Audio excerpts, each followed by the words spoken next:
Hello, my name is Elizabeth Brown. I'm the program director for the International Board of Safety Professionals, and this program will be covering all the information you need for being a certified environmental manager.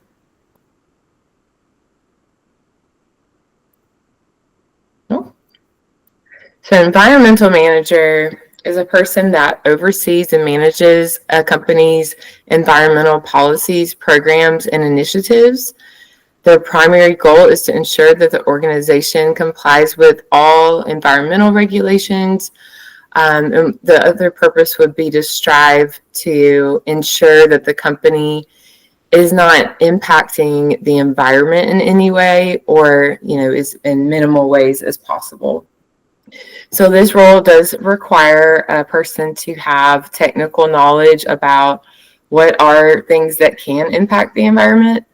You must also have knowledge and expertise on the regulations that affect your organization, so that you can ensure that you're staying in compliance with those. And it also requires strategic planning on your part to make sure that all of the environmental goals of the company are met.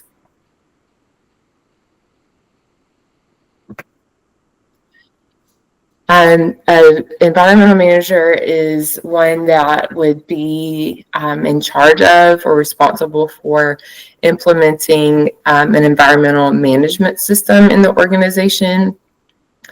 As we've talked about already, that an environmental manager would be responsible for overseeing all environmental impacts that a company may have. It's important to note that environmental sustainability and being aware of whatever we do impacts the world, and trying to make the world a better place should be at the forefront of a certified environmental manager's thoughts, especially when they're implementing an environmental management system. So this is something that will allow the environmental manager to practice the strategic planning to ensure that they're in compliance with the government regulations, and that their company is not impacting the environment in any negative ways.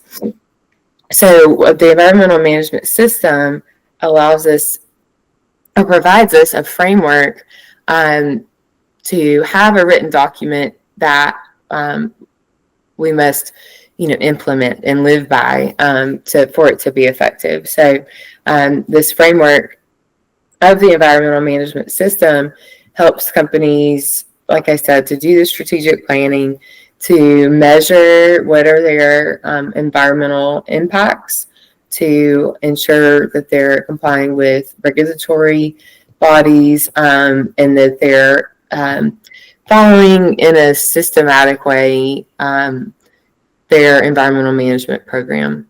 This will overall impact the company in positive ways.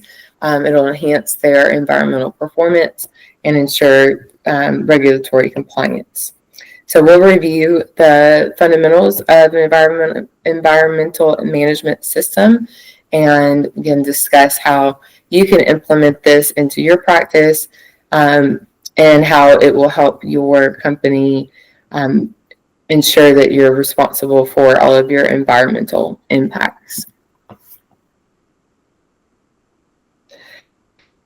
So the environmental management system, like I mentioned, allows organizations to systematically manage their environmental impacts.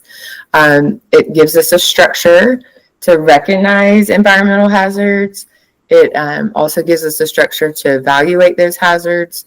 And then how are we going to manage those environmental effects?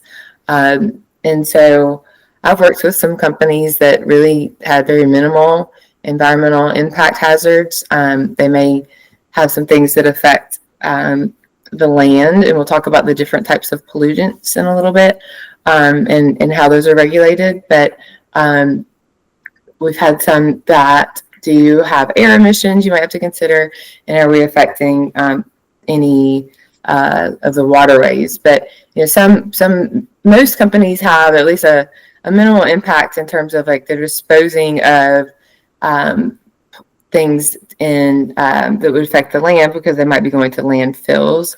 It depends on where you might be in the world, how your country handles waste disposal. In the United States, certain types of waste have to be regulated and have strict rules about how they must be disposed. And so those have to be permitted to be disposed of, and for landfills to accept those things that we're trying to dispose of.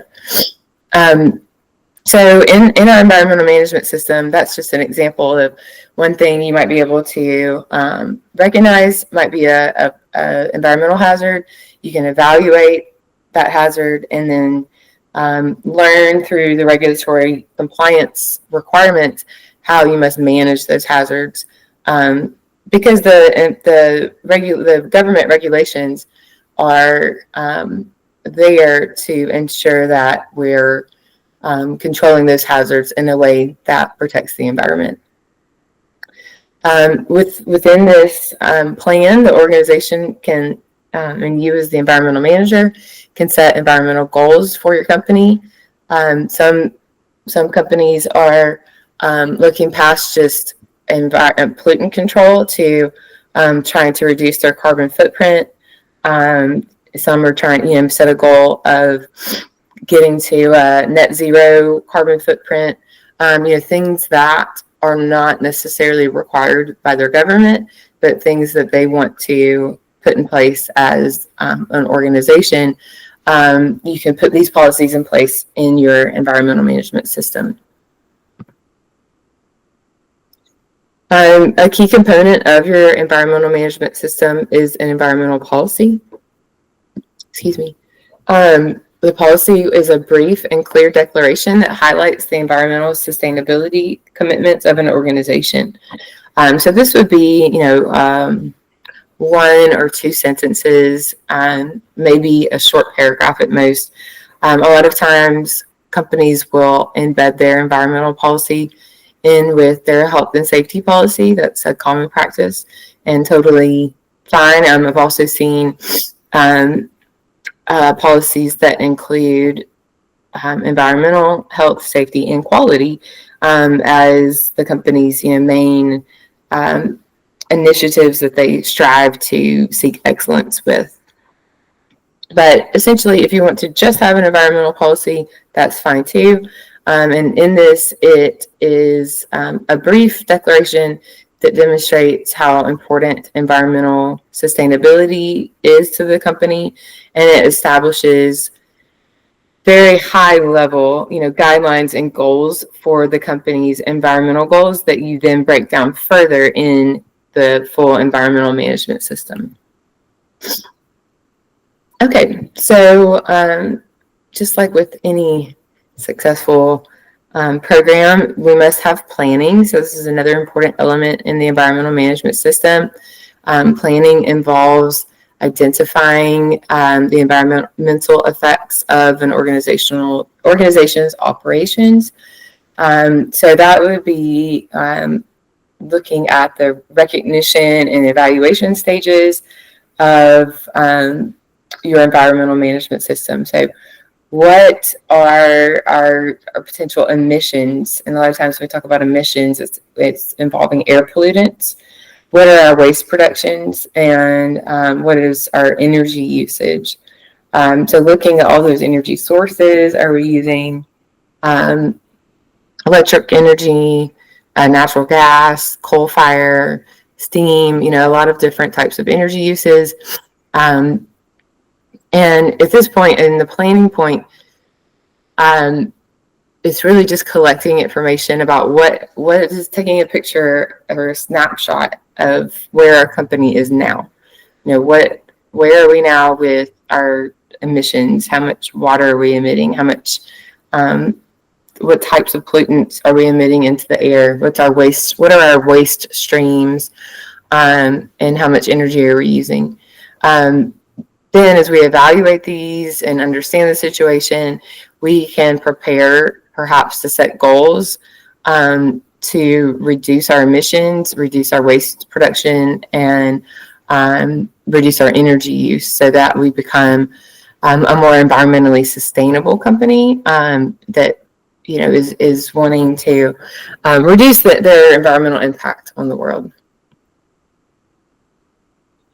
So in the implementation phase of the environmental management system is organizations should put policies and processes in place to fulfill goals once targets and objectives are set. So once we decide that we do want to reduce our emissions and waste streams and energy use, then we determine, we want to have exact numbers to have goals or targets. Even if the number is we want to reduce everything by 10%, we would have those goals and targets set. And then to implement the process to be able to reduce those outputs, we need to develop policy and processes, and how are we going to do this? We can't just say we want to reduce our output by 10% and always say you can't just wave a magic wand and it happens. You have to have a process and a plan in place and a policy, and then you must educate all of the staff members that are affected by this. You may potentially have to set aside funds, money to assist with environmental projects. There's a lot of examples of where that would be needed, and we'll go over that as we continue on in the presentation.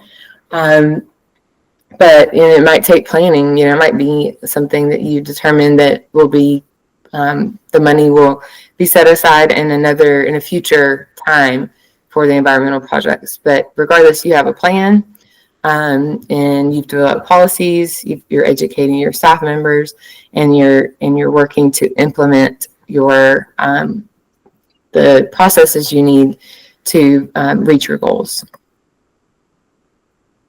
So evaluation and monitoring is a big part of the environmental management system.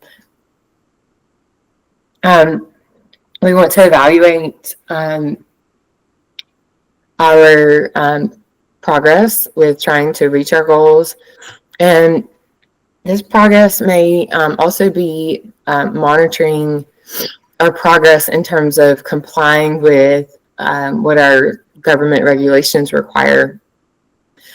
Certain in the United States, for example, certain air permits or water permits require that you have periodic inspections of say your stacks where you have air emissions coming from, or your even just the building around it and near, say there's a waterway near your company. You need to inspect that to ensure that there's no debris or trash that's getting near the waterway.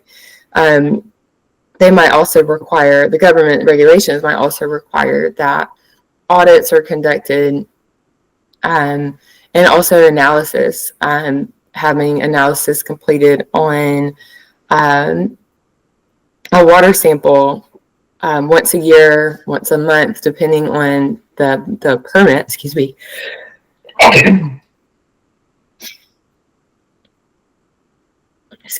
is so having water analysis done is very common for a water permit in the United States, to ensure that the waterway that your company is near has not been affected by any of the activities that you've conducted throughout the year.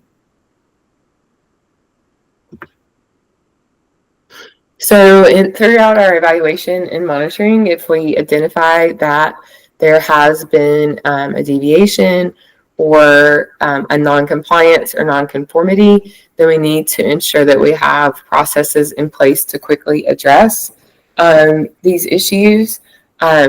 And to improve the environmental performance, we would need to really look at what is the root cause of the deviation, And then so that we are able to apply modifications to our plan that we've implemented, we may need to reevaluate our processes and controls we put in place and update those. And then in doing so, we also need to update our policy and retrain our staff. With any type of management system, you want to ensure that our top management is involved as well as all of our employees.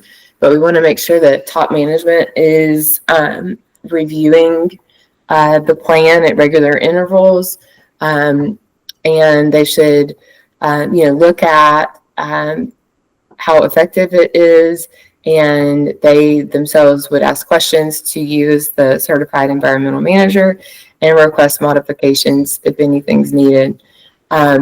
This guarantees that top management has buy-in to your policies that you're implementing, and it allows for ongoing development and conformity to the environmental regulations. Ensuring that top management is fully involved in your environmental management system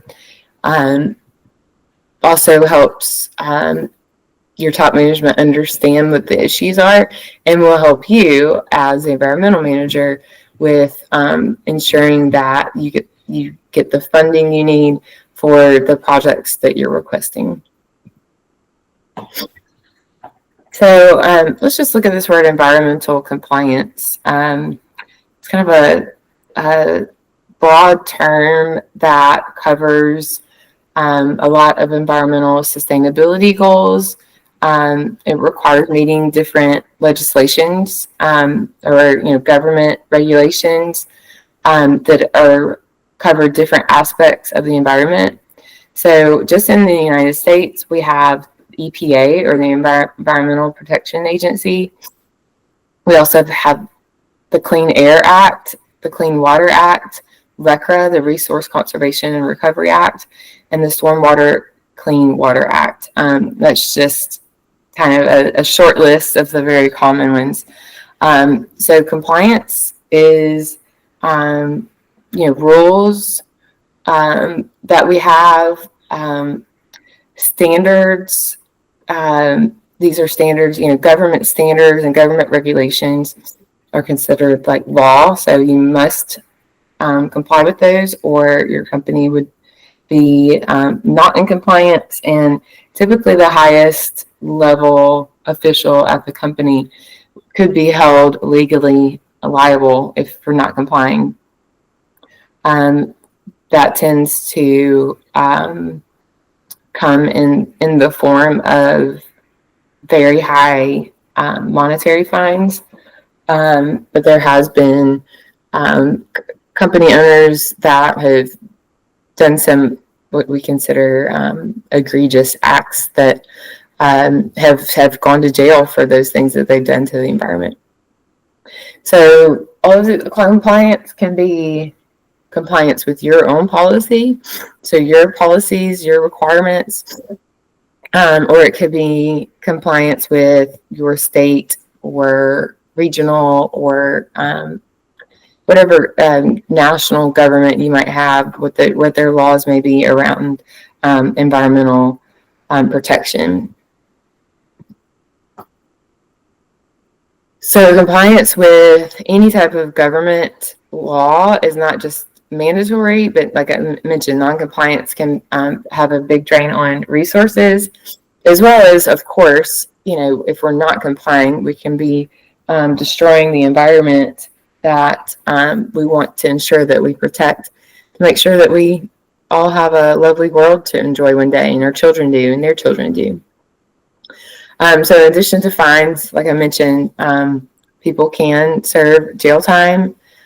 Fines themselves, one example is $2,500 a day for a violation, not to mention losses due to disruption in operations. You have to maybe hire an attorney to defend your cases, and loss of business due to reputation damage.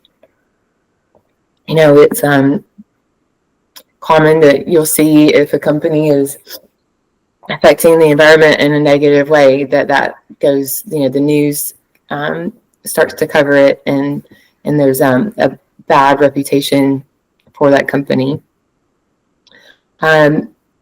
Also, we want to implement best practices that align with environmental regulations. That only makes your business sustainable, but also improves your operational excellence and profitability, because we've mentioned there might be some money required to implement some of these environmental controls, but over the long run, especially if you focus on energy saving, it can be a net profit for a company to ensure that they're complying with the environmental regulations properly.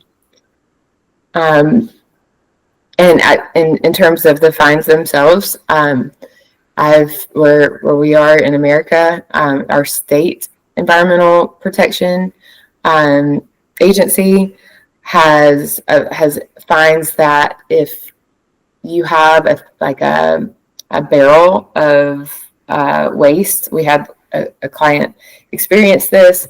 It was like a barrel of paint waste that these have to be labeled properly, and this was labeled, but they had a black liner around the barrel to protect the label from getting paint on it, because this barrel was inside the paint booth. And the environmental agency came in, and at first, because they couldn't see the label, they said any drums that are not labeled would receive a $50,000 fine per day. So $50,000 per day of a drum not being labeled. So the environmental compliance fines can be extremely high, much higher, I've experienced, than the OSHA, or the safety and health regulation fines. All right, so now that we've talked about all the reasons why we need to comply with environmental compliance laws, let's define environmental risk. So the harm of environmental risk is we could have damage to person, property, or the environment. Hazard, a situation that poses a level of threat to life, health, property, or damage. So a hazardous situation that actually occurs is then called an incident. Hazard and possibility interact together to create risk. If you've taken any of our other courses, especially those with health and safety, you know that we talk about the risk probability matrix, or the hazard probability matrix is what gives us risk. This is the exact same thing in an environment, just with environmental impact. So environmental hazard is going to be a set of circumstances that lead to direct or indirect degradation or damage to the environment and damage to life and property. So risk here, the probability of harm or likelihood of harmful occurrences and its severity. So environmental risk is a measure of the potential threats to the environment, life, and property. The consequence is the effect due to occurrence of the event, which may endanger the environment permanently or temporarily, and or loss of life and property. So again, you see risk is the probability of that harm occurring, and then what is the severity of the outcome, and then the consequence is the effect due to the occurrence. So when the environmental hazard occurs, what is the consequence? What actually happened? So consequences can be extensively damaging to 4 components of the environment. Specifically, we have physicochemical, biological, human impact, and then aesthetics. So here is an example of a risk evaluation matrix for environmental hazards. So on the left-hand column, you see we have likelihood, or we can call it probability. What is the chance that this might happen? And then we have the description, so expected in normal circumstances. So, and then it's the likelihood here in the middle matched with the description, and then that would get a rating of 5. So going down, like for example, likelihood is possible, and it may occur in normal circumstances, then that rating would be a 3. And then unlikely is something like a remote chance of occurrence, but conceivable, it goes to 2. And it's inconceivable, meaning not conceivable even in future possibility, then that would get a 1. Inconceivable doesn't mean that it can't happen. There's 0% chance of it happening. It's just very probable that it won't happen. And then when we look at the severity of, or the consequence, if we have a consequence, what's the severity of it if this hazard were to occur? So if we're looking at catastrophic, that means casualties that are disastrous, they cause environmental damage, financial loss, and then that would give a rating of 5. Major, we have major injuries and environmental damage and financial loss, that would get a 4. Moderate injuries and environmental damage, financial loss, a 3. Minor injuries, minor environmental damage, minor financial loss, 2. And then insignificant with being no injuries and environmental damage and financial loss. So that's kind of the description of each of those. And so when we put that into a risk assessment matrix, you have to understand what each of the numbers represent. The higher the number, the more likely the event could happen, and then the higher the number, the more severe the outcome will be. So if we combine those two numbers in a matrix like this, if we have a number 5 in likelihood and a number 5 in severity, then we multiply those numbers together, we have a 25, and that's the highest number you can see possible on this matrix. And that means that that would be our most serious event to focus on in terms of environmental hazards. So high-risk events are those that require immediate action. So those are the things that, like we saw, anything that would be a 15 to a 25 on your risk assessment matrix, that would require immediate attention. 5 to 12 would be a medium level, requires attention, but we can do so with a planned approach to mitigate this risk. And then a 1 to 4 has a low risk priority, so no requirement for immediate action, but would need to stay on your radar. We would need to continue to assess and evaluate those situations to ensure that they don't develop into a higher risk category. So an environmental management system, again, is that structured framework we've been talking about, or a set of processes that an organization can implement to manage its environmental responsibilities effectively.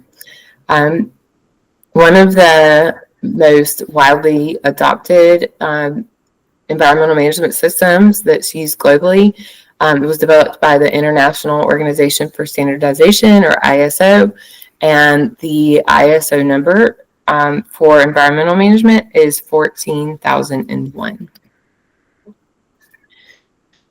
So the 14001 standard, and if you see, we have the colon 2015, that is when it was last updated in the year 2015. So it was developed by ISO. It creates an international standard for environmental management systems. It's very commonly used. You can see there's over 300,000 companies in 171 countries. including almost 4,000 in the United States that have obtained ISO 14001 certification.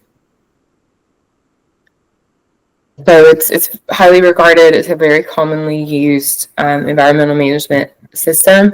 If you're interested in implementing an environmental management system, I would say that this is probably the easiest one, or not necessarily easiest, but the highest regarded as being an effective management system.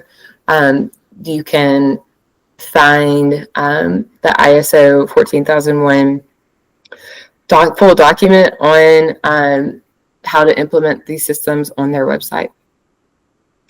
And ISO is known in a lot of their management systems for using this continuous improvement model of plan, do, check, act. So it's the foundation of the ISO 14001 standard, and it allows us to continually evaluate and ensure that whatever it is that we're doing, that we're continuously improving it, and that our current objectives are being met, all of our standards are being maintained, and it allows us to continuously reevaluate those things to ensure that we're always striving for excellence. So first, some just primary elements of the ISO 14001 environmental management system. They're grouped in the first category is create or update your environmental policy. 2 is then when we get into the plan, do, check, act model with the first element of plan. We'll look at our environmental aspects. We look at legal and other requirements. So what are we legally required to comply with? And then we set objectives and targets and programs to fulfill those environmental aspects and legal requirements. The third category of do covers what resources we have, what responsibilities, and who has authority over different elements of the system. Then it addresses competence, training, and awareness. And with all ISO management systems, when it's talking about addressing competence, training, and awareness, that allows us to address that all employees have some type of level of training within this management system.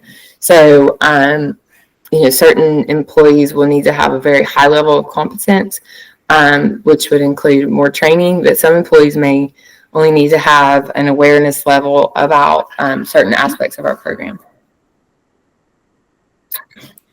It also covers communication. How are we communicating to our staff, to outside regulatory bodies, to our top management, all levels of communication, documentation. All ISO management systems require that we have a document control system in place. And we also have operational controls, and then how do we plan for and respond to emergencies. Then into section 4, we get into check. So are we monitoring and measuring our things that we've implemented in our do process? How are we evaluating our environmental exposures? How do we deal with non-conformity or any deviations? How do we implement corrective and preventative action? How do we have document control and control of records? How our internal audits are conducted and how frequently? And then lastly, the number 5 section is related to the ACT part of the plan, do, check, act, plan, do, check, act model. And so that would involve your management review and an ISO 14001 audit. And if you're not familiar with ISO audits, this is when the company would hire a third-party auditor that has been certified by ISO to be an auditor in this category. And they would come on site. Maybe this happens every 2 or 3 years to have an outside person perform an audit and provide you with a report on how well you are meeting these compliance areas or complying with your own plan and with what ISO 14001 prescribes. Okay, so now that we've looked at that management system, let's get into some specific types of pollutants.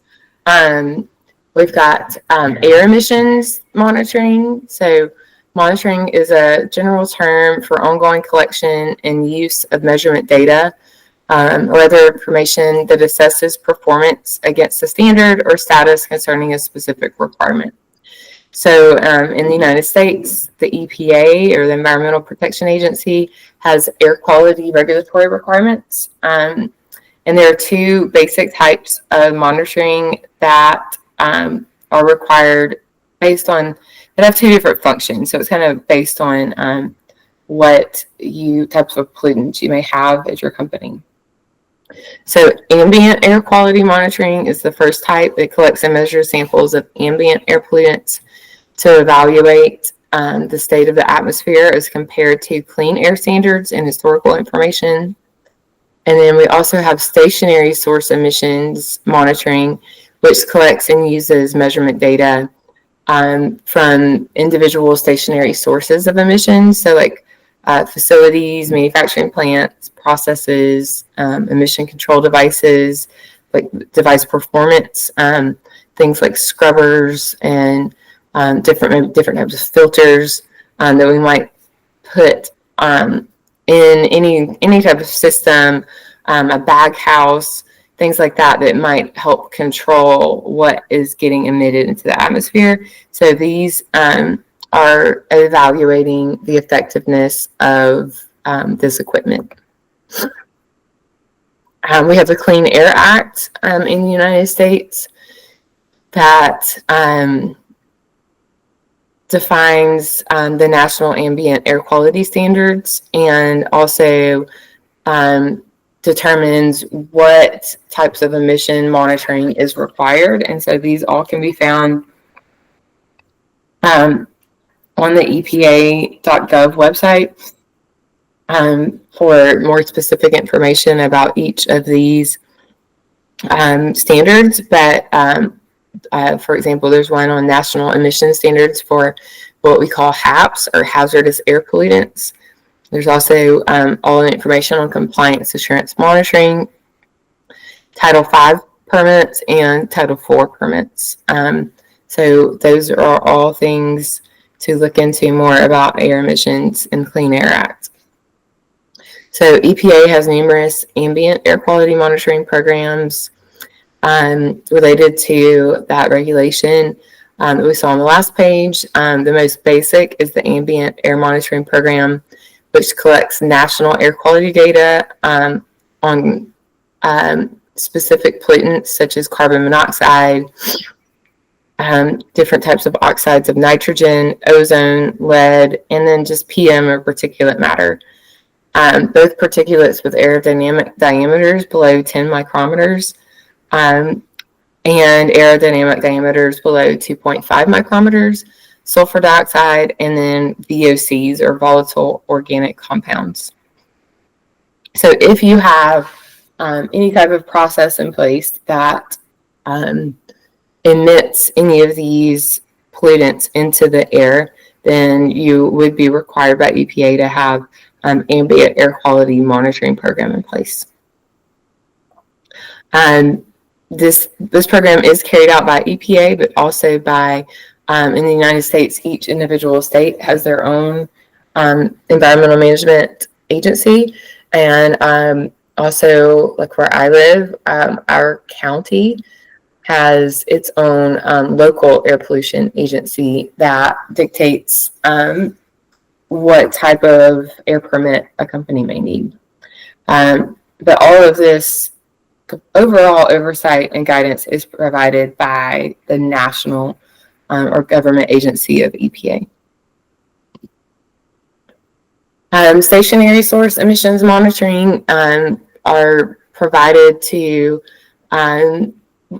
provide data and information from a regulated stationary source or a facility, so your company, to demonstrate compliance with certain regulatory requirements. The performance information is provided to the facility operator so corrective action can be taken. And so monitoring means the collection and use of measurement data or other information to control the operation of a process or pollution control device, and to verify that either the work practice that we've implemented or the pollution control device is working in the manner that it needs to, meaning that it is controlling the pollutants to below a level or at a level that is acceptable by the government. In general, stationary source emission monitoring is composed of 4 elements. That includes indicators of performance, measurement techniques, monitoring frequency, and then averaging time. There are different types of continuous monitoring systems that can be used for this. So we have continuous emission monitoring systems, continuous opacity monitoring systems. And so opacity is when we're looking at kind of a visual of the, let's say, the smoke or the smog that's coming out of a pollutant source. Just that visual, or how opaque the sky is, or how clear the sky is, beyond that is something that can be monitored. And we also have continuous parametric monitoring systems. Okay, so moving on from air, we also have hazardous materials that a lot of companies have to handle as part of their work processes. This is commonly referred to hazmat or dangerous goods, and but typically what we see is hazmat in terms of the U.S. government. The Occupational Safety and Health Administration, or OSHA, has definitions for hazardous materials, and we define that as any chemical which is considered a health hazard or physical hazard, including the following: chemicals that are carcinogens or may cause cancer, toxic or highly toxic agents, reproductive toxins, irritants, corrosives, hepatotoxins, nephrotoxins, neurotoxins, agents that act on the hematopoietic system, and agents that damage the lungs, skin, eyes, or mucous membranes. Chemicals that are considered combustible liquids, compressed gases, explosives, flammable liquids, flammable solids, organic peroxides, oxidizers, pyrophoric, unstable or reactive or water reactive. Those are all also considered hazmat. And those are things that are considered having physical hazards. On the last page, we saw things that are considered having health hazards. But these chemicals that in the course of normal handling, use, or storage may produce or release dust, gases, fumes, vapors, mist, or smoke, and have any of the above characteristics are considered hazardous materials. Any item or chemical which, when being transported or moved, is a risk to public safety or is an environmental hazard and is regulated as such by one or more of the following agencies. So we have, again, this is some in the United States, some international. In the United States, we have Department of Transportation. They have their own hazardous materials regulations. We have the International Maritime Organization, which has their International Maritime Dangerous Goods Code. We have International Air Transport Association with their dangerous goods regulations. The International Civil Aviation Organization that has technical instructions. And then lastly, we have the Air Force Inter-Service Manual for preparing hazmat for military air shipments. And so as an environmental manager, if you are transporting hazardous materials, you must understand how you're transporting them and what agency would have regulations over that transport of the hazardous materials, and ensure that you understand the regulations or instructions that are set out by each of the individual organizations. A lot of times this has to do with what can be shipped, how it must be secured, and everything is going to require a label. And it might also require a label that is specific to each of these different regulations that has in some way represents what the hazard is of the hazardous material that is contained inside the shipping container.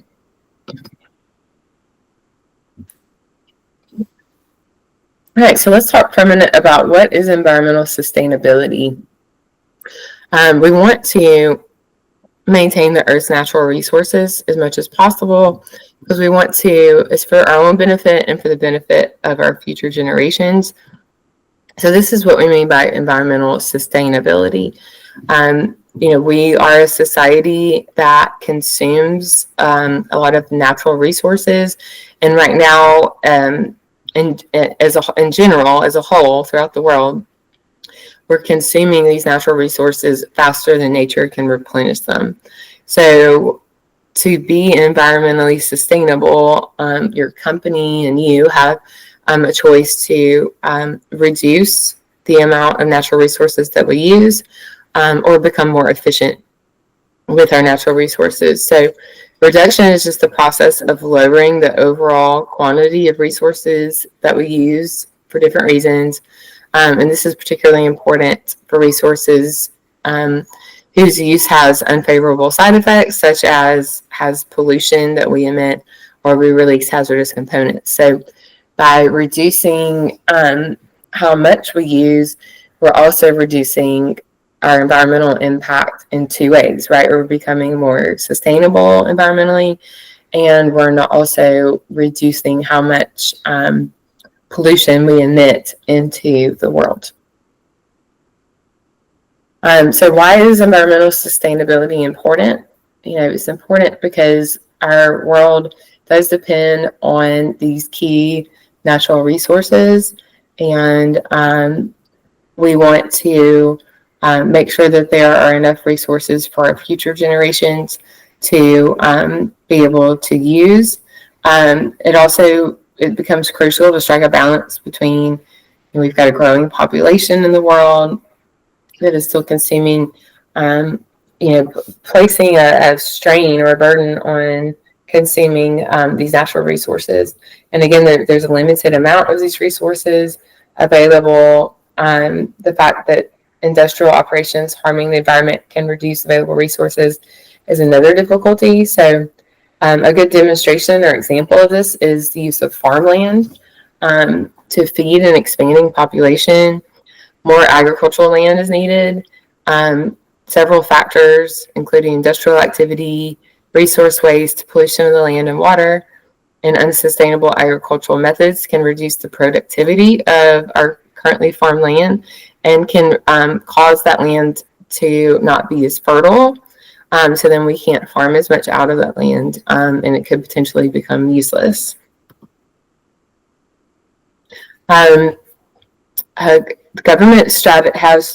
Different governments have strategies. Excuse me. Different governments have strategies to lower carbon emissions, and some have a net zero as a target in terms of lowering companies or the country as a whole, their carbon footprint. And that can cause some big challenges for companies to try to comply with this goal. One example of this is in the UK, the Health Security Agency has created the Greening Government Commitment document in order to drastically lessen their environmental impact. The UK has said that their departments and their partner organizations are taking actions to reduce the emissions of greenhouse gases, reduce travel, waste, and water usage, and make procurement more sustainable. And so the UK Health Security Agency is a public organization. They will integrate environmental management and sustainable development in every aspect of its operations to make sure that they can meet the challenge of these promises. So that is a wonderful goal, but that can cost companies a lot of money and can have, all types of potentially negative effects on human experience, reducing travel. It can be challenging. It takes extra time to reduce waste. And it's all for the greater good, but there are, potential negatives or drawbacks that I could see that companies may see within this that you need to consider. All right, so the UK's Health Security Agency policy statement. This is a great example of when we talked about writing your policy statement before. This is theirs from their website related to their greening commitment. So by implementing and embedding our sustainable development strategy, we will endeavor to continually improve our environmental performance whilst progressively reducing our overall environmental impact.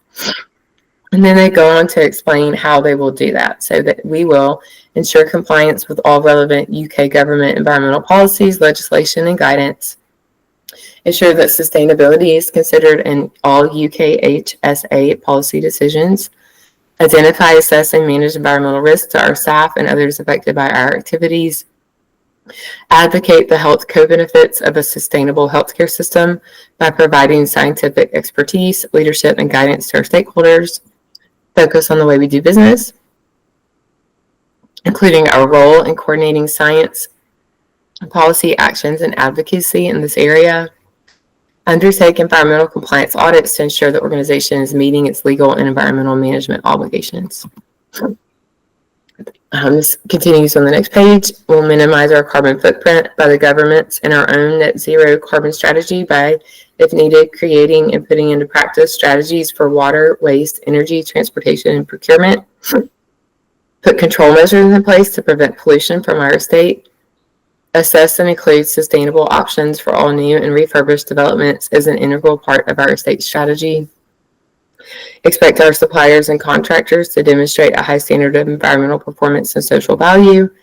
Ensure continual improvement of our environmental performance through the implementation of a dedicated environmental management system and our SDMP. Allocate reasonable resources to support this policy.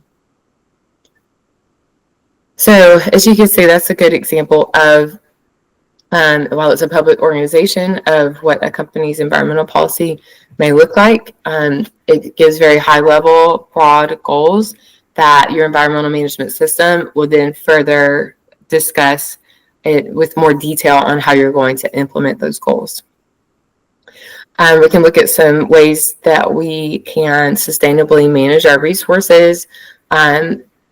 We are in ensuring that we are considering all the different types of resources. So we've got environmental resources, our life on land, life below water, clean water and sanitation, climate action. We have economy. So those are considered resources that we have to manage, reducing inequalities, ensuring that people have the ability to access decent work and economic growth, that we responsibly consume our products, and that our industries are seeking innovative practices. And then within society, we would seek, no poverty, no hunger, good health and well-being for all, quality education access, affordable and clean energy, sustainable cities and communities, peace, justice, and strong institutions, and gender equality. So that really kind of broadens our view on, we're just looking at that piece of environmental management, that is, looking at our resource and sustainability for all of mankind, really, from all aspects. So what is sustainable resource management and how do we achieve it? Per ISO 14001, They state that it's crucial that we think about the steps you take to make sure your company complies with environmental laws and standards both today and into the future.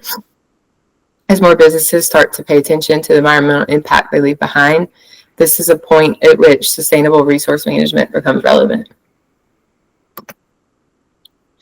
So sustainable resource management means managing our resources with the future in mind. So instead of just looking at kind of this singular process of we make something, we use it, and we dispose of it, where instead of looking at kind of this circular economy in a way, where we make something, we use it, and then we reuse or recycle it.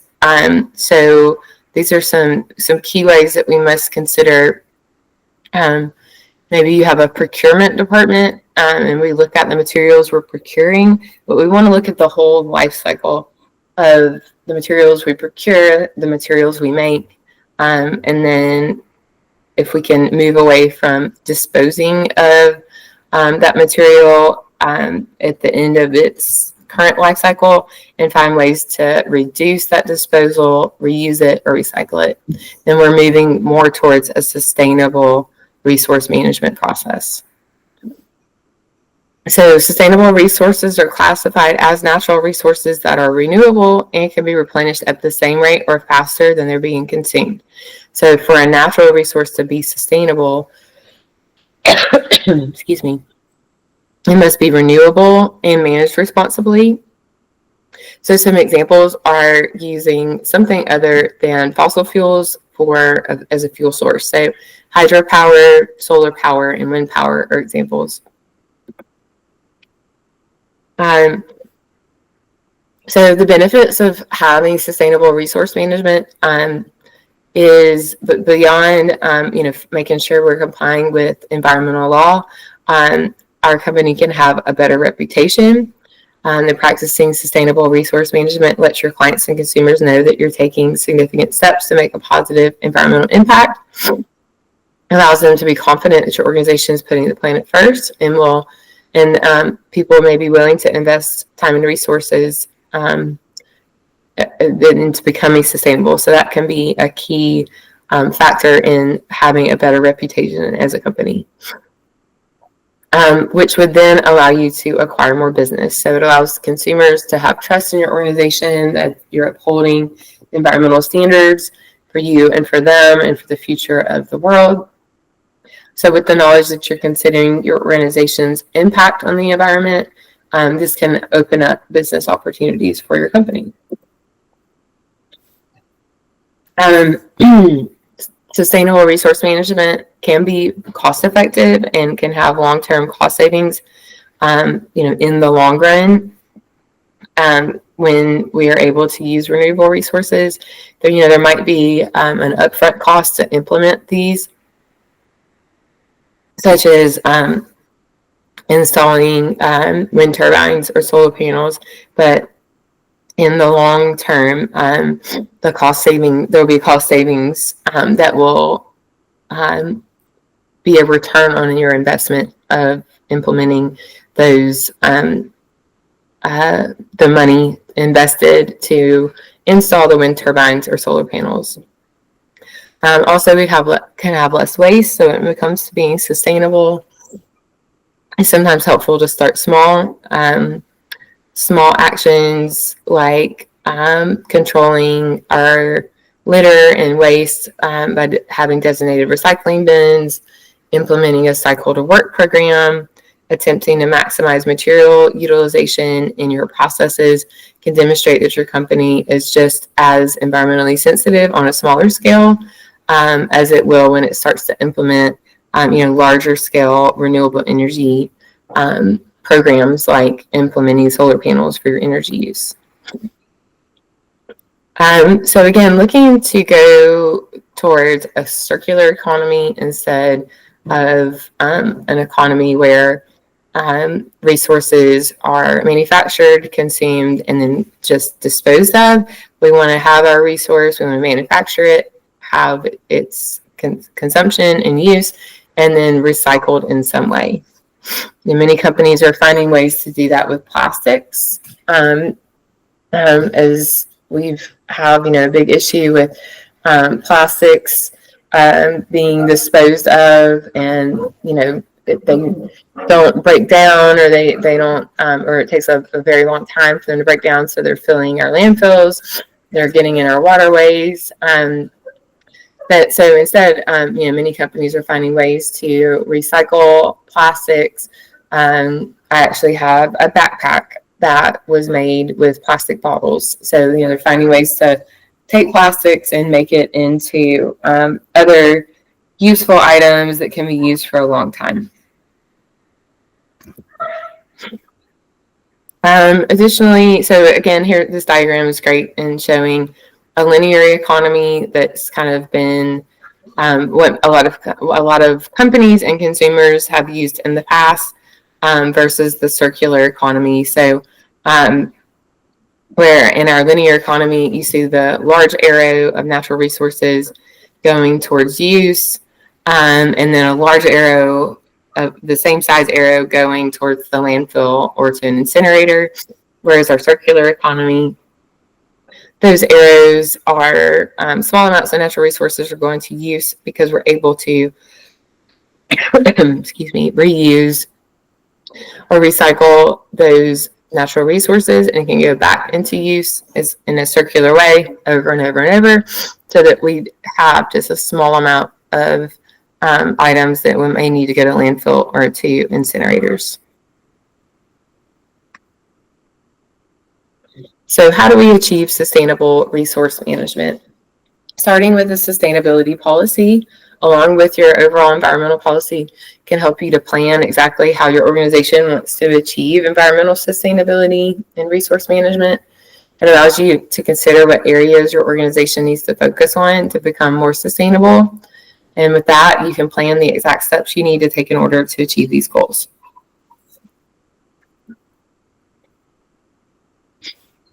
The next step would be to consider becoming ISO 14001 certified. So with that certification, your organization is able to set up systems to help you manage your environmental responsibilities, allowing you to be conscious of your environmental impact and to help reduce your organization's impact on the environment. With this certification, you're telling your customers and clientele that you're putting the environment first, you're investing in a more sustainable future, and making sure that you uphold the commitments that you make. Let's look at all of the people that work in an organization and what roles they play in your ISO 14001 environmental management system. So we've talked about how top leaders should be involved in any environmental management system. So leadership is required to make resources available, and is there to ensure that environmental sustainability is integrated across the value chain. Managers and supervisors also have a key role in making the environmental management system work in their area of responsibility.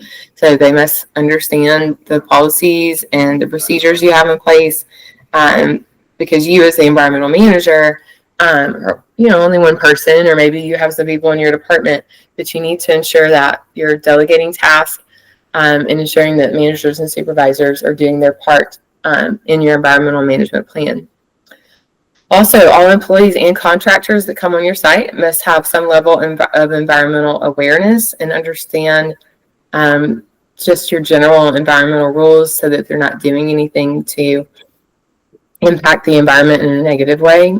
And then some job roles might have some level of competence requirements, like a specialist training that they must be required to have. An example of this may be if a job requires that they do maintain the monitoring systems for one of your pollutant control devices, and they may have to record daily readings from these devices in a log, then they must have that competence level training.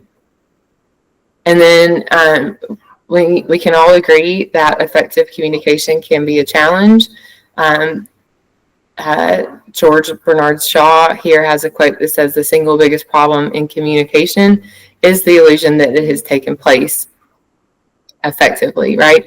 So, I can communicate all day, or I think I'm communicating all day, but unless that message is actually received by the person I'm talking to, then there's really not true communication has not taken place.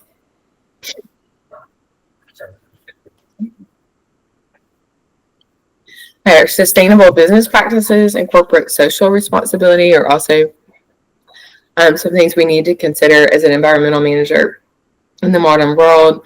These things have emerged as crucial factors for businesses that are aiming to make a positive impact on society and the environment. Consumers are becoming more conscious of their impact of the choices they're making when they're purchasing things. So they're also becoming aware of companies that are making positive choices in their, and that are adopting sustainable practices. So we also have a role of corporate social responsibility. It's a concept where businesses voluntarily integrate social and environmental concerns into their operations and interactions with stakeholders. So companies need to look at just beyond solely pursuing profits. Corporate social responsibility emphasizes that we ensure a safe workplace. We have ethical practices within our business. We emphasize we give back to the community, and we're held accountable to our company's impact on the people that work for us, the products that we produce, and the planet. So social responsibility encompasses all these things we see here on this graph. Global impact, charity, giving back. We have goals of our social responsibility program. What does growth look like? How can we increase our impact on being socially responsible? Can we partner with other organizations? Are we implementing ethical work practices, and how are we affecting the ecology? There's a lot of benefits of having these sustainable business practices. So, of course, environmental benefits can significantly reduce a company's carbon footprint and environmental impact. When we use renewable energy sources like solar power, wind power, hydropower, and we implement efficient waste management systems, businesses can contribute to safeguarding natural resources and ecosystems.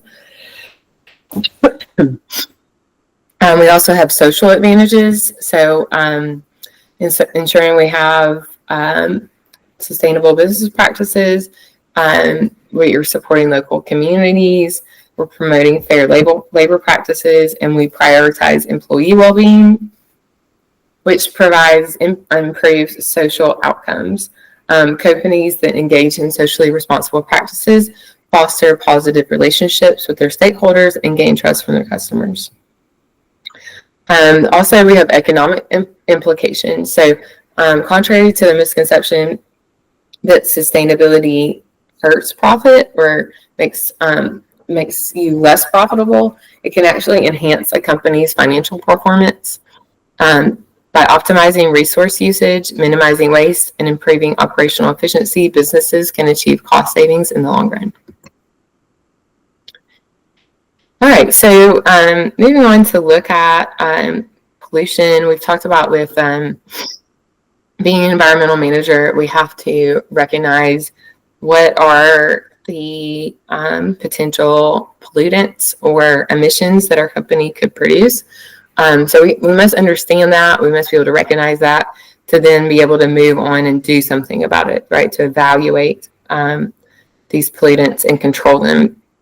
So let's look at some definitions and examples of pollution. Pollution is a chemical or physical agent which causes harm in the environment to the land, air, water, or living things. So here on the left, we have the source of pollution, like the factory, and then we have some type of pathway where that pollutant is received.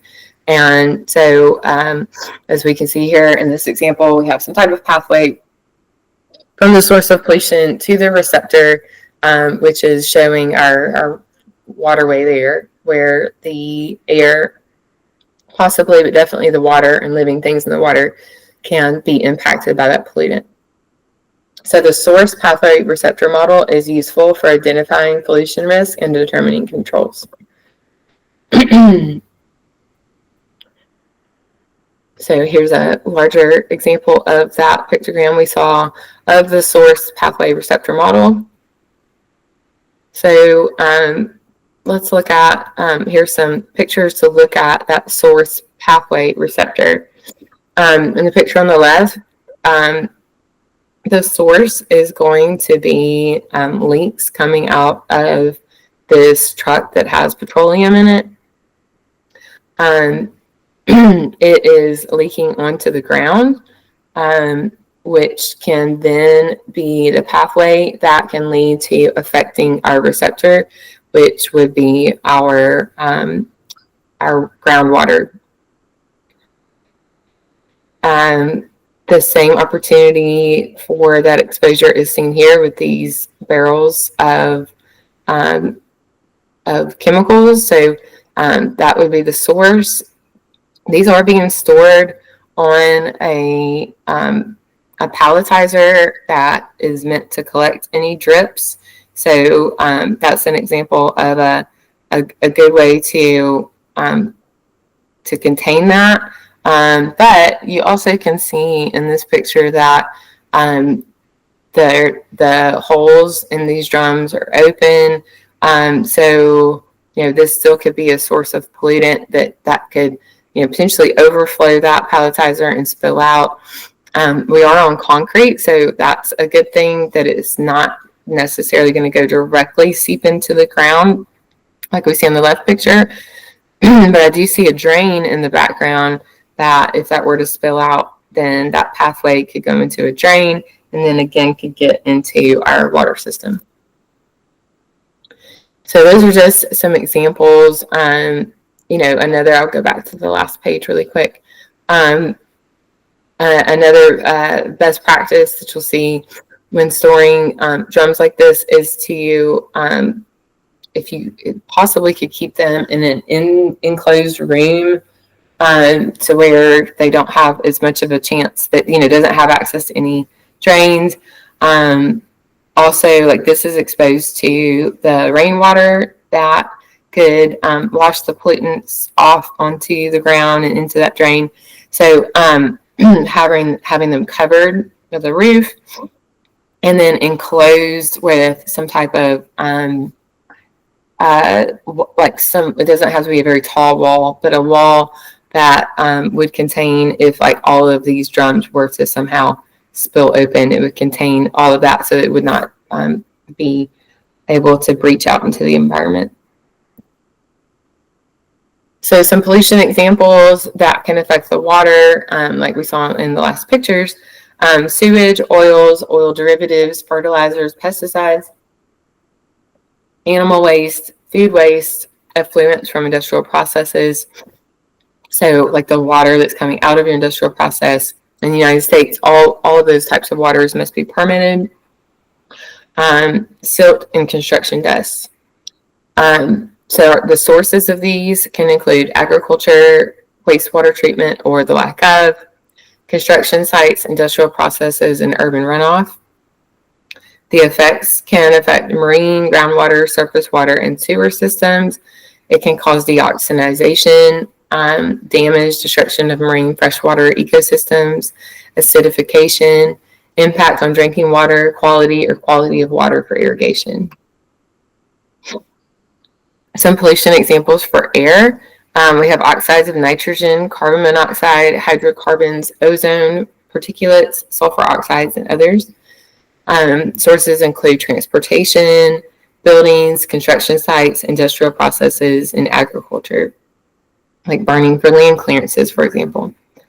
Effects on the environment include poor urban air quality, photochemical smog, reaction with UV light, acidification, and significant human health impacts.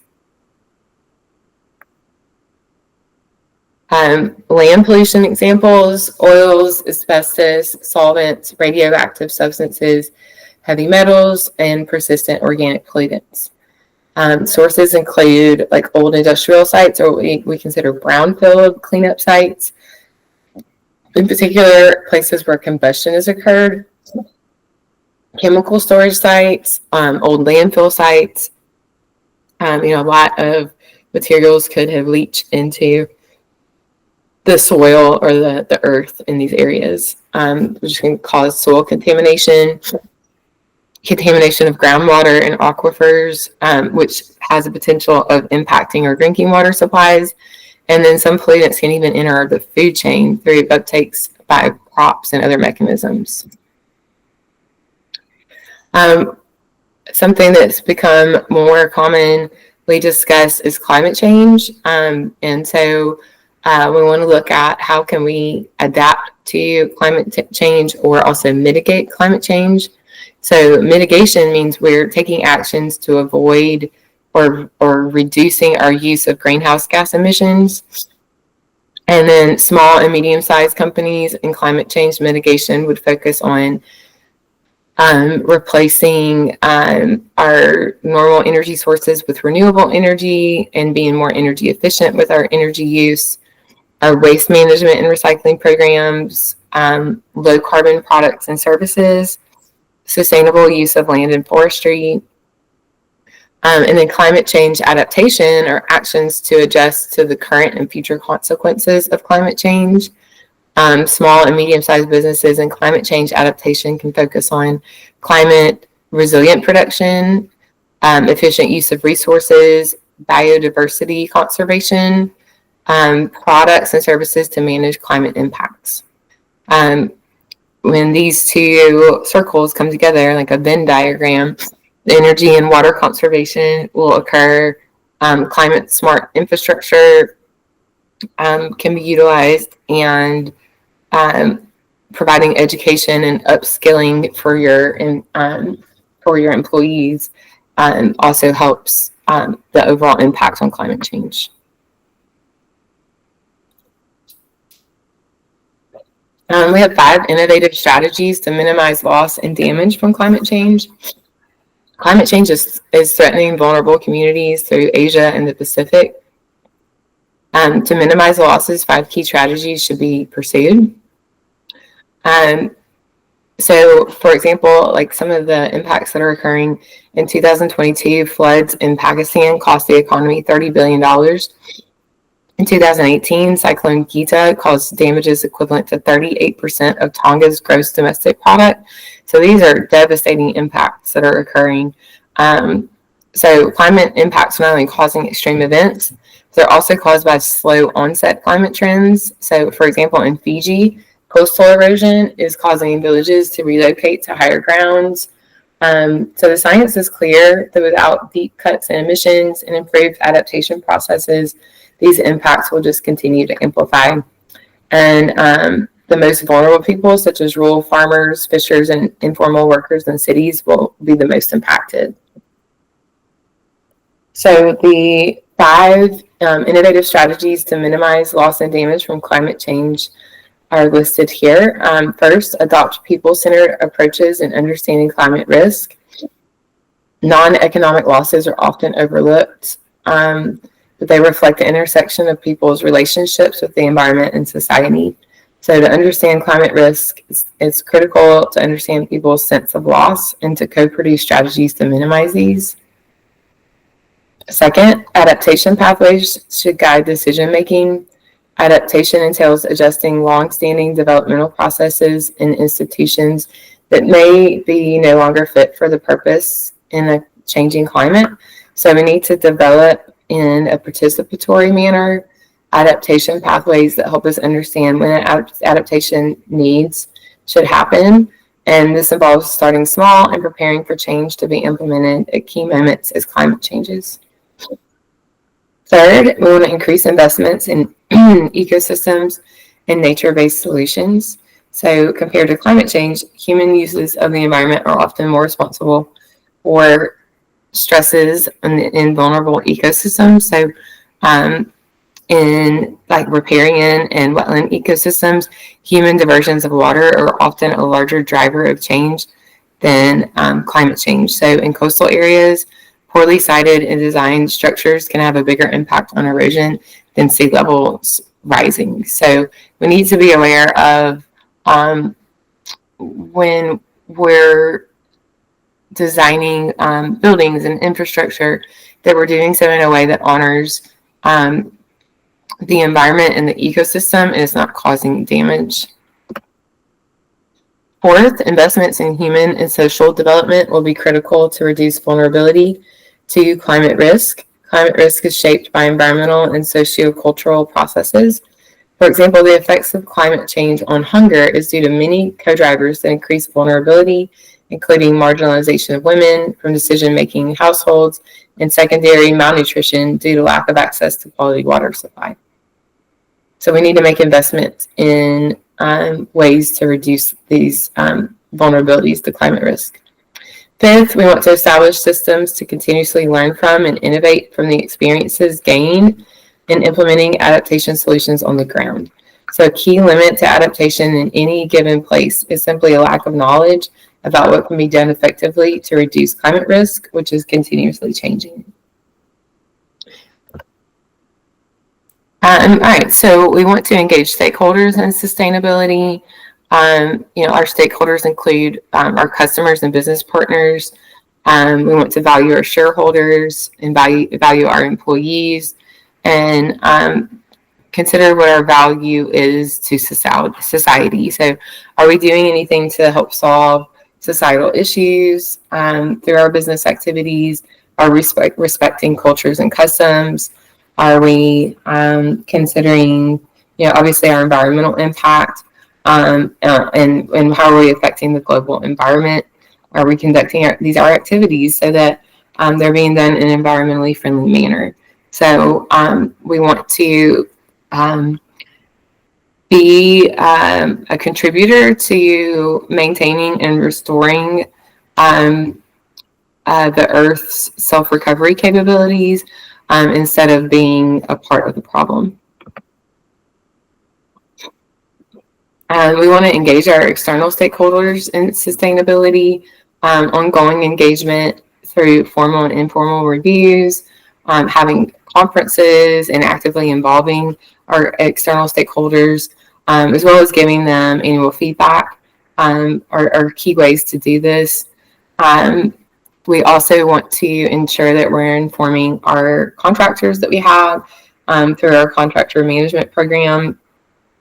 And then with our internal stakeholders, such as our employees, our sustainability network, our executive committee, our ERM partners and board of directors, we want to have ongoing engagement through knowledge sharing, being collaborative, having open door policies for our leadership, ensuring that staff has the training they need on best practices, our team and staff meetings, having employee surveys, and having employee resource groups. So those are just some suggestions on ways to engage both your external and internal stakeholders. We also have global governance and monitoring across group initiatives.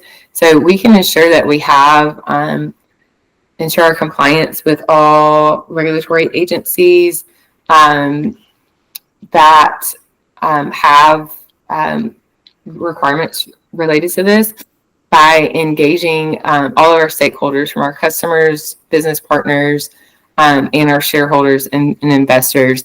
And this is a great table that you can utilize to ensure that you're engaging in these different manners, whether it be through website and social media, customer satisfaction surveys, employee assessments and business partner assessments and briefings, investor meetings, and how frequently we're doing those things. With our customers, we want to engage with them at least daily.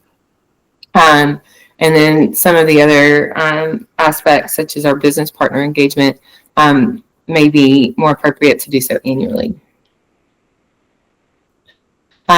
Again, engaging with our employees is important. Having video messages from the CEO, having open dialogue with members of management, and including you as environmental manager, one-on-one meetings with supervisors, having newsletters, and always having a whistleblower system where anyone can report any kind of issue they see without fear of any negative impact, and that's always available. We want to have monitoring across with our communities and our global environment. We want to ensure that we have activities that contribute to the local community.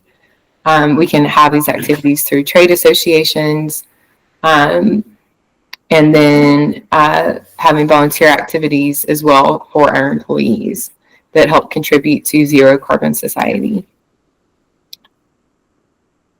So let's look specifically at methods for sustainable land management. We've talked about if we're, say, building a new facility, that we're honoring the ecosystem and we're not doing anything that causes harm to the environment around it. And so that's a big part in implementing a sustainable land management program. But with our land management program, we want to make sure that we're maintaining the health and productivity of land while minimizing negative environmental impacts. So our main methods are going to be through conservation agriculture, if our activities involve agriculture. This involves reducing soil disturbance through no-till or reduced tillage practices. We also want to promote soil cover through crop residues and cover crops, and then also rotating crops. This helps to maintain the soil health and structure. When we rotate crops for specific crops that will replenish the soil with nutrients that the previous crop may have taken out of the soil, then this ensures that we have a healthy land that can continue to be farmed. Agroforestry means integrating trees into agricultural landscapes by intercropping or planting trees on the edges or between fields. Trees provide a lot of benefits. They can provide windbreaks for buildings or for crops. They can increase soil organic matter, and they can provide additional sources of income through timber and fruit production. Trees can obviously help produce oxygen and offset our carbon dioxide output. So it's making the earth a healthier place. And trees can also end up creating a biodiversity of animals and insects that might be attracted to them, that then increase the diversity around your crops and in the environment itself. We also can have integrated pest management, which uses strategies such as biological control, crop rotation, and chemical controls to manage pests and diseases sustainably. An integrated pest management system reduces reliance on synthetic pesticides and promotes biodiversity, because synthetic pesticides tend to kill all the bugs, even the healthy ones that are good for our crops. We also want to have sustainable water management. This involves conserving water resources, reducing water pollution, and improving irrigation efficiency. We can do this through harvesting our rainwater, using drip irrigation, and using contour farming, where the water is better utilized. We can also have sustainable forest practices, which is a way to manage forests to balance economic, social, and environmental objectives. So we're not just clear cutting all the forest just to realize some profit today. We're looking at sustaining that forest, considering the forest health and productivity. This helps to reduce carbon emissions and promotes biodiversity. With sustainable livestock management, it involves managing grazing patterns, promoting sustainable feeding practices, and reducing the use of antibiotics and growth hormones in our livestock. This can reduce soil erosion, improve soil health, and reduce greenhouse gas emissions from livestock. Water management. Water is crucial for many organizations, and obviously it's crucial for human life. But it can be exacerbated by climate change and increased water stress. The environmental impact is different in potable or treated water, or what water we can drink. versus abstracted water. Understanding water uses and flows, monitoring and measurement are vital. What are our water footprints? So looking at our pictogram on the top right, some ways to consider water management would be to reduce the amount of water consumption that we have, reuse water within a single process. So reusing it, either being able to use it for another process or reuse it within the same process. And then also recycle, so collect water and use it for another purpose with treatment. So the reusing it was where we can take maybe gray water that doesn't need to be treated and use it to water our plants. Recycling would be collecting water and treating it and then using the treated water for another purpose. All right, let's look at sustainable energy systems and renewable technologies rather than in terms of using fossil fuels for energy sources. We can use like wind turbines, hydropower, and solar panels. So sustainable energy systems and renewable technologies, bioenergy, biomass energy is another source. All of these have their challenges. You need to be in an area with a lot of wind to be able to collect enough wind energy to be useful. And for solar energy, you want to be typically places near the equator where there's high levels of photovoltaic energy that can be collected. That definitely can be used, or hydroelectric power, so harnessing the force of water, like at near a river, can be helpful as well. Why are renewables important? So we've discussed that. Over the last few years, we've seen that we are using more fossil fuels and more of our natural resources than we can keep up with. So renewable energy sources such as solar, wind, hydropower, biofuels are going to be essential to shift our energy systems to produce less carbon dioxide and to reduce the reliance on fossil fuels. They're more sustainable. Over the last several years, though, we've seen a substantial decline in the cost of wind power and solar photovoltaic panels. So now it's becoming more cost effective to invest in these. And we've also seen policy assistance for the growth of generation capacity for companies that invest in these.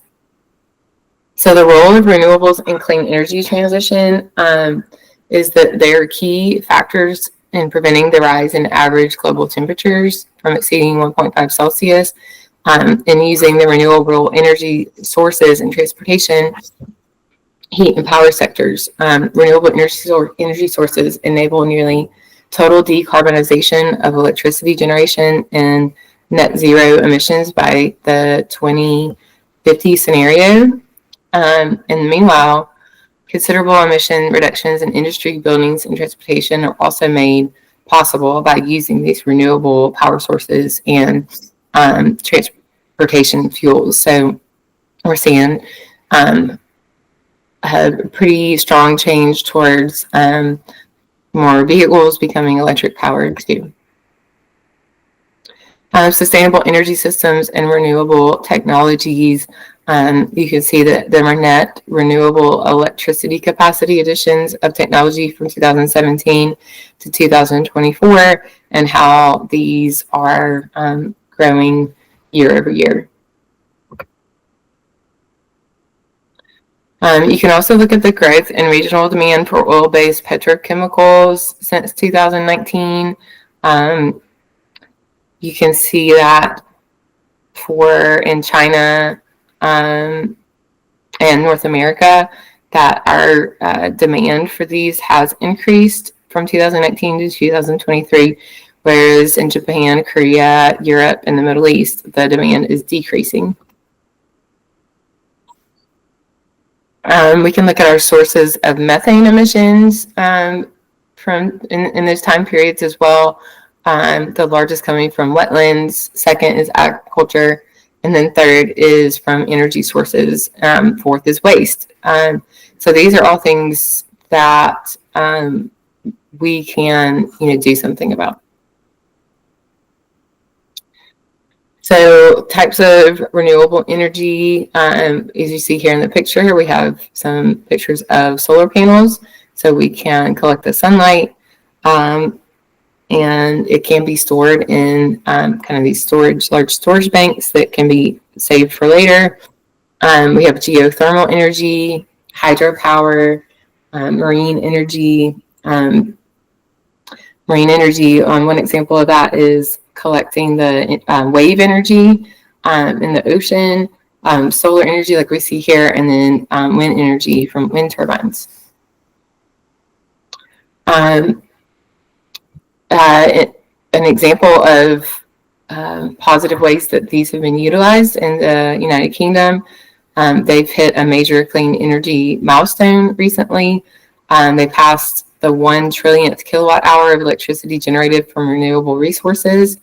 From the data came from their National Grid Analytics, reveals that it's taken 50 years to reach the milestone. And based on current projections, it'll only take them 5 years to reach the next trillionth kilowatt hour. So they're becoming much more efficient in their ability to utilize natural resources or renewable energy sources to power their electricity. Their records began in 1970 when the renewables represented 1.9% of total generation. And in April 2023, 46% of Britain's electricity came from zero carbon sources. And the month also saw a new low carbon intensity record of 33 grams per kilowatt hour, which was just 0.1% of generation from coal. So that is a great example for us to strive for. We talked earlier about climate change, but more specifically, greenhouse gases such as carbon dioxide trap heat in the atmosphere. F gases can stay in the atmosphere for thousands of years. So this has this global warming potential. So how much heat is trapped relative to carbon dioxide, and this is what affects climate change. So some key numbers to remember are 1.1 degree Celsius, 2 degrees Celsius, and 450 parts per million. And if we go back to the 2 slides before that, it tells us how those numbers are important here. All right, so carbon dioxide in the atmosphere. So for centuries, atmospheric carbon dioxide has never been above this line that we see in 1959.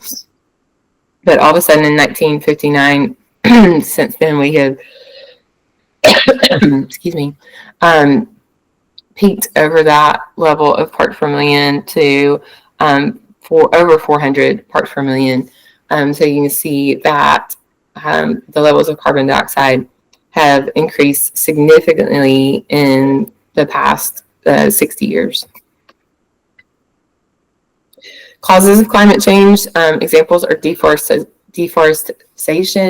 That contributes to climate change because we have the loss of the trees that produce oxygen that offset the carbon dioxide that we create as being humans and in the processes that we engage in, like burning, our industrial processes, our agricultural processes.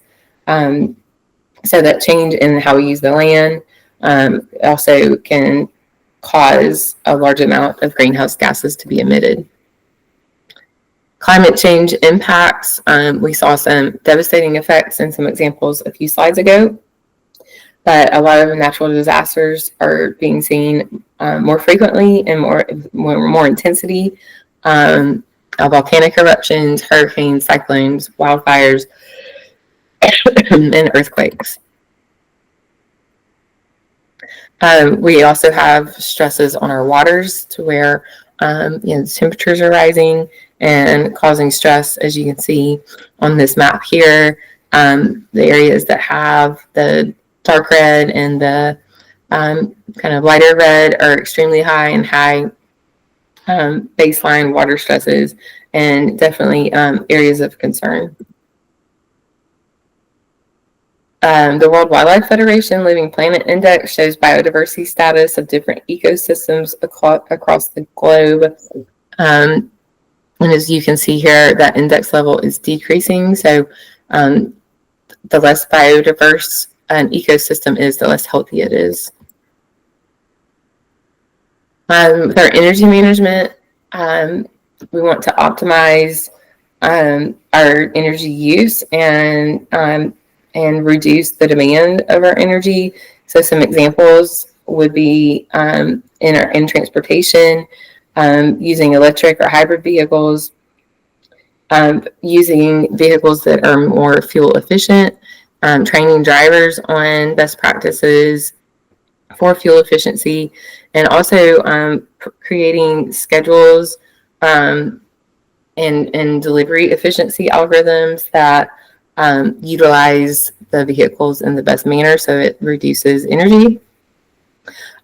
Building management systems and controls, so having programmable HVAC systems, insulating our building, putting glazing on windows to keep the buildings cool. I've seen buildings where they'll plant grasses and trees on the roofs or even on the sides of buildings that will keep the buildings cooler. And they also kind of provide a benefit to the surrounding city with having live trees in the area. Retrofitting technologies, so replacing outdated technologies with more modern technologies that are more energy efficient. Also, training your employees on best practices to utilize the energy inside your buildings, and using renewable energy sources. And then lastly, in our industrial processes, energy efficient pumps, fans, and motors, use of process-specific metering, using alternative fuels and fuel substitution, and then also using renewable energy sources. With our materials and waste management, again, we want to seek to reduce our consumption, use a circular economy rather than a linear economy, where we're reusing products, we're recycling, we're finding ways to recover our energy, and we're reducing how much we're disposing, minimizing our waste that's coming out of our processes. This waste hierarchy is actually a legal requirement in Europe and provides a framework for best practices throughout the world. But if you are working for a company in Europe, do know that this is legally required, that you implement this into your environmental management processes and your environmental management system.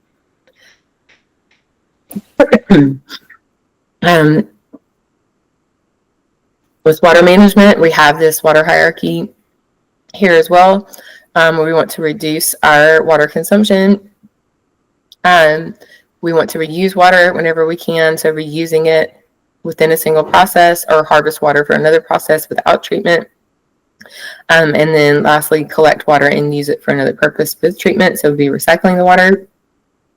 The water use is crucial for many organizations, but this can contribute to exacerbated climate change and increased water stress. So the environmental impact is different than the impact we have on our treated water, but we want to make sure that we understand our water uses and flows and try to reduce how much we use, reuse or recycle what we do use. Some common indicators of how well our environmental management system is working. So remember that we all have a carbon footprint, and it's measured in how much greenhouse gases we report. So we want to ensure that we can reduce those as much as possible. So the emissions from directly controlled activities can be reduced, emissions from grid electricity, and then indirect emissions from like our supply chain, the ways we transport our materials, how much business travel are our employees having to do? Waste management, water supply, all of those things go into your overall carbon footprint. Our water footprint is also something to be considered about. A water footprint, sometimes referred to virtual or embodied water, is a measure showing water used in a product over its whole life cycle. So an indicator of this would be, how many liters of water is used in a cup of coffee, a kilogram of tomatoes, a liter of milk, one hamburger, a kilogram of cheese, a computer. It doesn't seem as if you would think water would be used in creating a computer, but it is. A big industry that I can think of that is looking at reducing its water footprint is in the fashion industry and creating denim products. They actually have moved to using waterless systems to do so, and have reduced their water footprint greatly. So resource efficiency, and this is an example, an activity you can look at, you can work with your staff. How can we use our resources efficiently in a dairy production? And you can discuss, all of the things that we have looked at in terms of using our resources, that, our energy sources, our water, because all of those things are going to be needed. We've got a truck wash area, or that's an opportunity to reduce our water footprint, truck maintenance, recycling our oils. Are we able to recycle the water in the truck wash area? These are all things that you can think through as you look at this diagram. So again, with resource efficiency, we've talked about how many products are manufactured in a linear manner. We talked about plastic bottles. In the United Kingdom, 58% of plastic bottles were recycled in 2016. But in the US that same year, only 29% were recycled. Globally, humans buy 1 million plastic bottles a minute, and 91% of those plastic bottles are not recycled. So some things, this is just a small thing that you as a person can consider, you and your family, you and your coworkers, is to try to just eliminate or reduce as much as possible how often you use what we call single-use plastic. And plastic bottles are a great example. My family and I use, reusable water bottles like you've seen me drinking out of today. And very, very rarely do we have to use or buy maybe a single-use plastic water bottle. If we do, then we recycle it. So that's a conscious effort that really doesn't take a lot of effort. Once you have procured your water bottle, you just take it with you and clean it. And water bottle filling areas have become much more common. Water fountains, that typically, and that's another thing you could add to your workplace if you don't have one, is a water bottle filling system. I've priced them before, and they're around maybe $500. But they save. It keeps they have filters on the water, and it keeps a counter of how many water bottles, single-use water bottles, you have saved from going either into the recycling program or into a landfill. So we can see here that that is a great example of how our linear manufacturing process works. The materials are extracted, petrochemical plastics are produced, plastic bottles is manufactured and filled with water. It's distributed through retail and for use. That takes energy by having to have trucks send out the water and have people stock the shelves in the stores. Then we have a waste management where these are going to the landfill or they're incinerated. In Japan, they incinerate certain types of their plastic in their trash instead of having trying to reduce how much landfills they have. It's their limited space.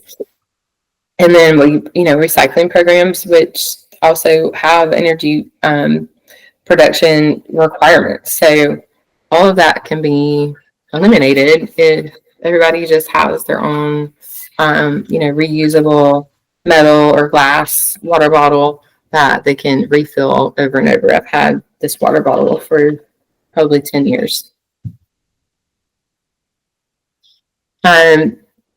So again, having resource efficiency example with plastics, you can see the amounts of plastic waste and primary microplastics that are produced that are released into the world oceans each year by the different countries. So that's another kind of a newer thing that we need to be concerned about is with all of these plastic bottles now floating around in plastics, that microplastics that are, these microscopic levels of plastics are leaching off of the plastics into our waterways.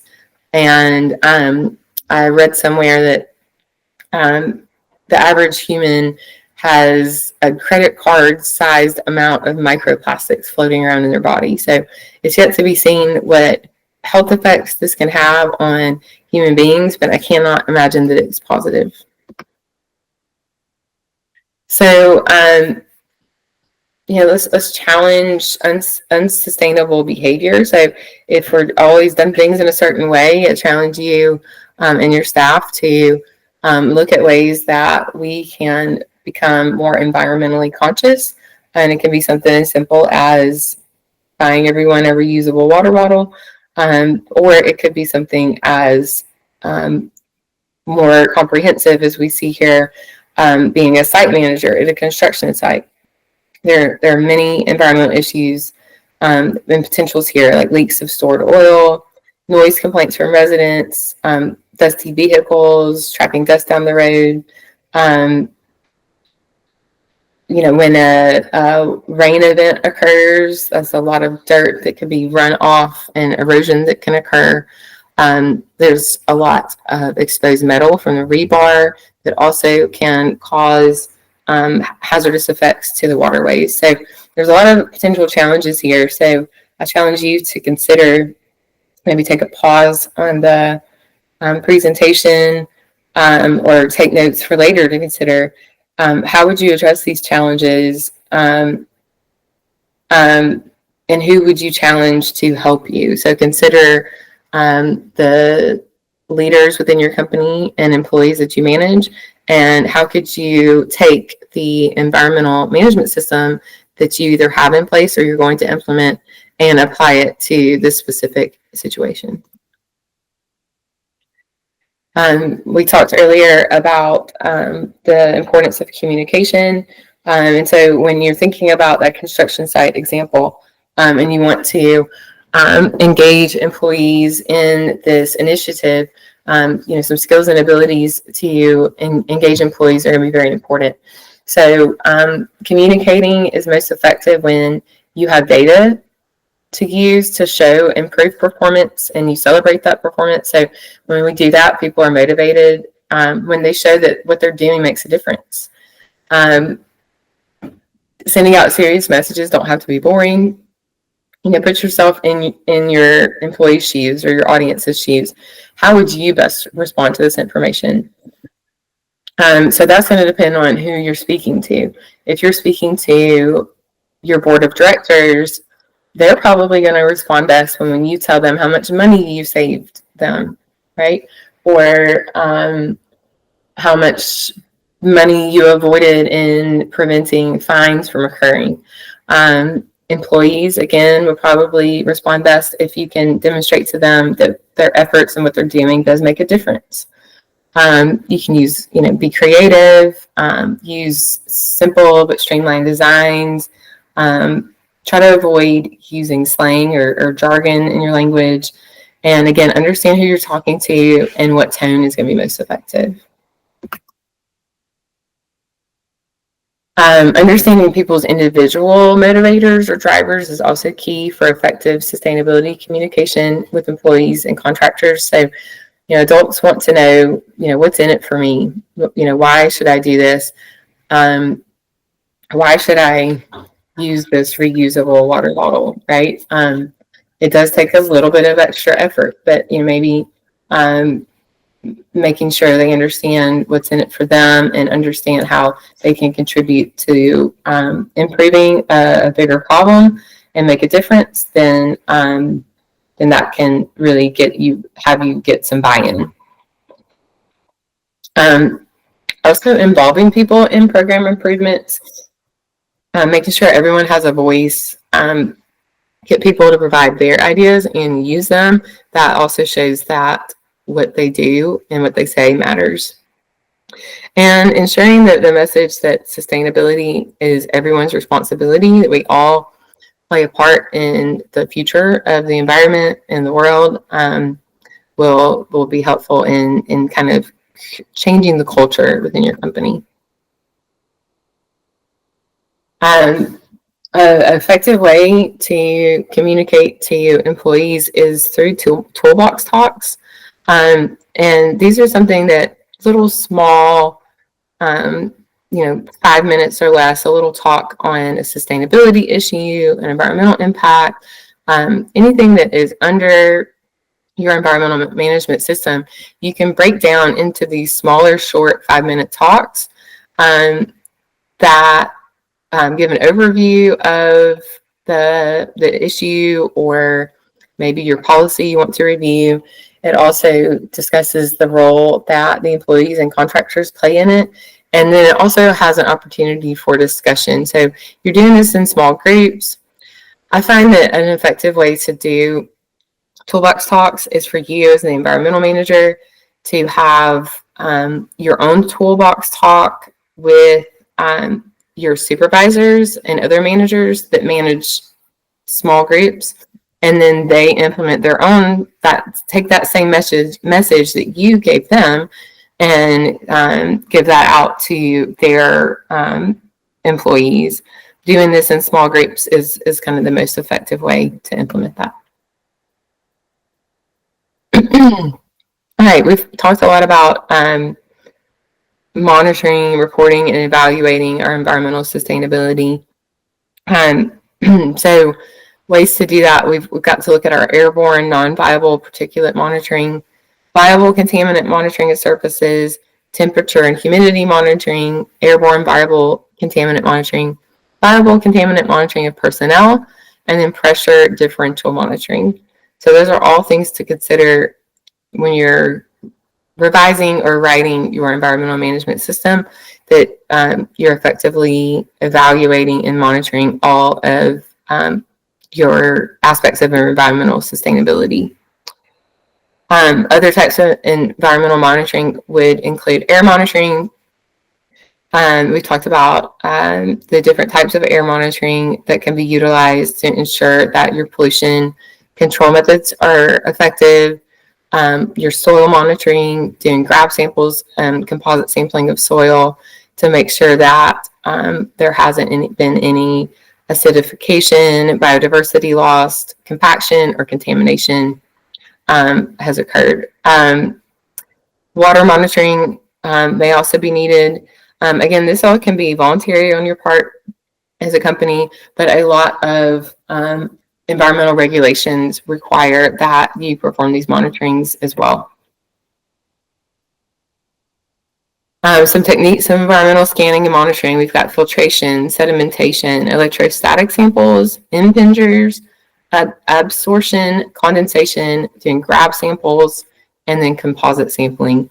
I have found that your best friend when it comes to learning about environmental monitoring, if you don't know much about it, is finding an environmental lab, and that laboratory manager or the workers there understand the regulations and the laws really well and can help you understand what type of sampling and monitoring method is most appropriate, and they can give you instructions on how to do this in the proper way. Other environmental factors that you will typically have to record when you're doing environmental monitoring, of course, depends on what you're monitoring, but in most cases, you'll need to record the temperature at the time of monitoring, what the humidity level is.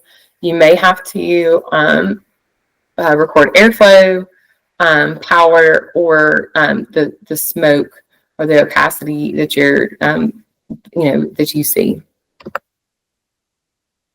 Benefits of environmental monitoring, of course, is to helps meet our environmental management system goals, regulatory compliance, but it also helps us eliminate pathogens that could expose employees.